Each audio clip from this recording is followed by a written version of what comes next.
आयच्या वाचपांनी आमी पयल्या वाचपान अशें आयकलां की पुर्वज आमचे कसले आसले.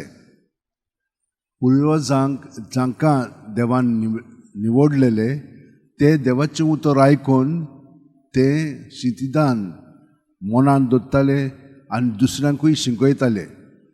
तांच्या भुरग्यांक बाळांक आनी दुसरे संस्थेकूय हे भाशेन ताणें ती परंपरा घडोवन हाडलेली आसा आनी तें म्हत्वाचें. तर आमी पुर्वजांक मानूंक जाय. आमी खूब पाटी आमच्या पुर्वजांक मानिनात कित्याक आमकां अशें दिसता की ती तितली नकळत म्हणून. पूण तांचे वतीन देवान ताका जें शिकयल्लें आसा तें म्हत्वाचें आनी आमी तें सदांच मनांत धरूंक जाय. प्रत्येकाचे पायन मायन तुमकां कितें तरी सांगलां आसतलें तांच्या अणभवांतल्यान तें आमी विसरोंक फावना. म्हजे पायन तरी आमकां अशें सांगलेलें जें आयज आमच्यान करूंक जाता तें फाल्यां करूंक दवरी नाकात, आयजूच करात. हें इम्पॉर्टंट कित्याक हे भाशेन आमच्या जिवितान प्रत्येकाच्या बापायन मायेन तुमकां कितें ना कितें बरें सांगलेलें आसा तें मनांत धरून आमी पाळूंक जाय. दुसऱ्या वाचपान आमी पळयता कशे भाशेन जेजू भुकेल्लो आसलो आनी ताणें त्या अंजिराच्या झाडाचेर फळां नासलीं म्हणून ताणें ताका म्हणलें तूं ह्या फुडें आनी फळां दिवं नाका. आनी मागीर पेद्रू ताका सांगता पळय तुवें ताका सांगलेलें न्हय तें तशें जालें वय.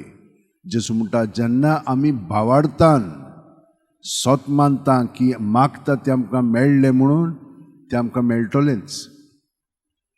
अशे भाशेन आमचो भावार्थ आसा. खूब जाणां आमी मागता आनी आमी म्हणटा देवान आमकां दिवंक ना. ना, काळजांतल्यान मागया आनी तें दिवंक जाय जाल्यार तो दितलो आनी त्या वेळार तो आमकां फाव करतलो. तर हे भाशेन आमचें मागणें जावंक जाय. आनी एक तो सांगता तांकां हें घर मंदीर तें तुमी चोरांची दल करूं नाकात. तिचो तें तशें घडटालें. ताणें तांकां सगळ्या जाणांक भायर आयली आनी देव मंदीर नितळ केलें. तेच भाशेन आमचे भितरूय जी आमची चिंतना भावना आसात ती बरी आनी वायट आसतात. आनी हे भाशेन ती सगळी आमची चिंतना भावना आमी जेजूच्या ताब्यांत करूंक जाय. ताची चडशी दवरली की ना तो वायट ती काडून उडयता, बरी ती दवरता. हे भाशेन आमची चिंतना भावना सदांच रातची आमी न्हिदच्या आदीं जेजूच्या ताब्यांत करी तर रातभर तो आमकां सारकी बरी जॅम दितलो आनी सकाळीं उठली म्हणटच आमचें जिवीत ताचेर थिरावन आमकां जियोंक तो मदत करतलो. आनी हे भाशेन आमचें जिवीत जियेलें म्हणटच खरेपणी ताणें आमकां सांगलां त्या प्रमाणें आमी बरें करतल्या वायट सोडटल्या. हे दोग जाण सांत आसात, मार्सेलीन आनी पितर. पेद्रू जो आसलेलो तो देंवचारांक काडटालो आनी इगोर्ज मातयेन ताका हो हुकूम दिल्लो. हांकां दोगांयकूय धरले दियोक्लित्सानाच्या काळार आनी ताका बंदखणींत घातले. बंदखणींत आसतना ते सगल्या जाणांक बरेपण दाखयताले. क्रिस्तांवांक ते आनिकूय धीर आदार दिताले आनी हेरांक ते जेजूची खबर सांगून ते कोयतर जाताले. तिचो तो पळय जेलर आसलेलो जो सगळें पळयतालो ताकाय जेजूची खबर मेळ्ळी आनी पवित्र आत्म्याच्या प्रेरणान ताका ती शिकवण बरी लागली आनी देवान ताका आपयलें आपण दिलें म्हणून ताणेंनूय आपलें जिवीत क्रिस्ताक भेटयलें. हें पळोवन ताका एकदम राग आयलो आनी ताका सगळ्या जाणांक मारतीर केलें. ताका लागून आयचो दीस आमी तांचे पासतूय भेटयता.